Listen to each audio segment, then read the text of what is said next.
semuanya. Pagi, Pak. Terima kasih sudah datang. Hari ini kita akan membahas keputusan penting tentang proyek baru kita.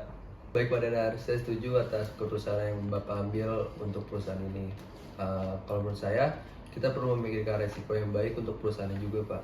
Betul Dilan, saya setuju jika kita ingin mengambil keputusan, kita perlu menganalisis data secara mendalam. Misalnya jika kita ingin meluncurkan produk baru, kita harus menganalisis pasar dan juga apa keunggulannya dari produk tersebut. Boleh, itu ide yang menarik menurut saya. Namun dalam situasi yang genting seperti ini, kita harus mengandalkan insting kita atau harus menganalisis datanya lebih dalam dulu. Nah, itu ide yang bagus, Dilan. Emang dalam beberapa momen kita harus mengandalkan insting, cuma kita harus menggunakan data yang relevan.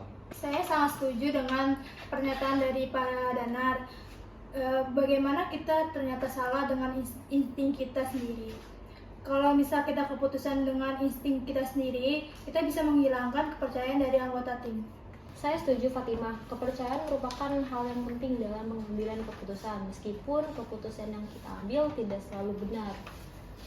Setiap mengambil keputusan kita harus transparan. Jika transparan, tentunya tim akan memahami dan mendukung keputusan tersebut. Saya setuju dalam komunikasi sangat penting untuk dalam pengambilan keputusan di sini, karena kita harus berkomunikasi kepada tim kita agar tim kita merasa dihargai dan lebih berkontribusi dalam pengambilan keputusan di sini. Baik, mari kita lihat contoh konkret. Seperti misalnya kita ingin berprestasi dalam teknologi baru, apa saja yang perlu kita pertimbangkan?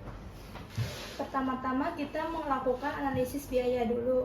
Kita perlu menghitung berapa biaya potensi yang keuntungan yang kita dapat. Baik, selain itu kita juga harus memperhatikan keterampilan dari tim kita. Apakah tim kita itu memiliki kemampuan untuk mengoperasikan teknologi baru ini? Jika tidak, kita perlu merencanakan pelatihan untuk kedepannya.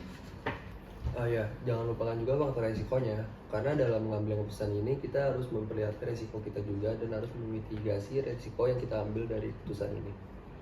Sangat baik, jadi kita perlu melakukan analisis yang menyeluruh tentang biaya, manfaat, keterampilan, dan risiko. Saya rasa ini bisa menjadi dasar yang kuat untuk pengambilan keputusan kita.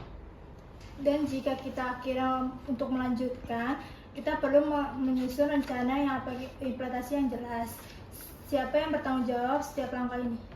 Iya, saya setuju Fatimah. Pembagian tanggung jawab akan membantu kita untuk menjaga proyek kita tetap pada jalurnya. Selain itu, kita perlu menentukan indikator keberhasilan untuk mengatur dan menentukan apakah keputusan kita tersebut sudah efektif atau tidak ke depannya. Selain itu kita penting untuk menciptakan umpan balik, karena setelah implementasi kita harus melakukan evaluasi hasil dan penyesuaian terhadap hasil dari kita. Baik, saya akan mulai melakukan riset teknologi yang kita pertimbangkan.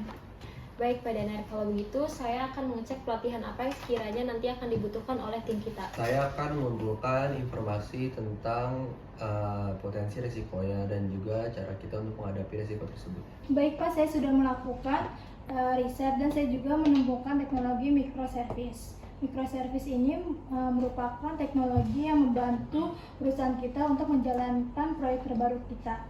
Microservice ini membantu tim kita untuk menjalankan kerjasama untuk menciptakan inovasi yang baru. Microservice ini membantu perusahaan kita menciptakan layanan yang lebih baik dan merespon kebutuhan bisnis yang lebih tepat.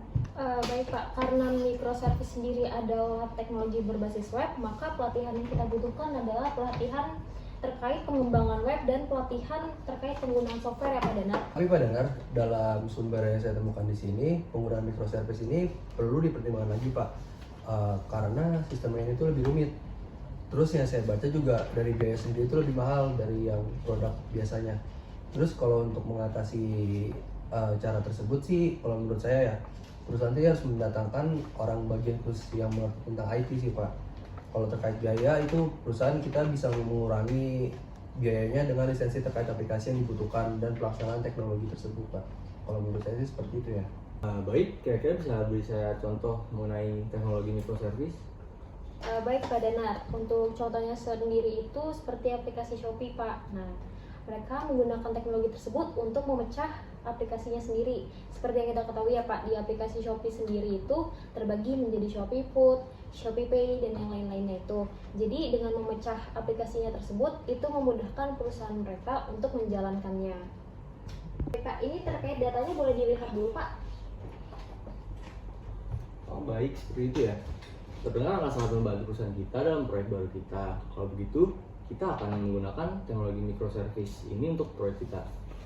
Tolong diatur ya buat jadwal pelatihannya dan nanti diserahkan saya. Baik Pak. Pak, untuk kapan pelaksanaan pelatihannya nanti akan saya atur kembali dan saya akan infokan kembali setelah jadwalnya sudah rampung ya Pak. Nanti akan saya infokan ke Bapak. Nah, ide baik, Dilan dan kawan-kawan semuanya. Kalau begitu, saya sudahi rapat pada hari ini. Selanjutnya saya akan menunggu notulensi dari hasil rapat kita pagi ini. Sebelumnya terima kasih, selamat pagi.